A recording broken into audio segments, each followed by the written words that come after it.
હું વળગું એટલે બજારમાં ગોડા કરી નાખું. એમને ડાયા કરનારા અવતાર લેતા છે.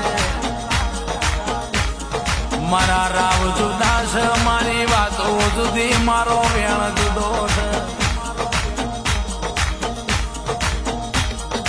ઓ મારા વાલો, મારું વેણ તમે ચૂકતા નહીં.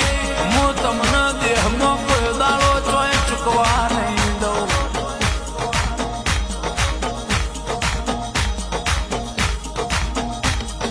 જગત એવું વિકે કહેતી હોય કે મેલી દેજે આ રોડ છૂટા છે, પણ જો ઉભા રોડેથી ના વરું તો મારું મ્યાલડીનું એમ છે. હું વળગું એટલે કાચની બાટલીઓ ઘોળ્યા વની રહેતી નથી.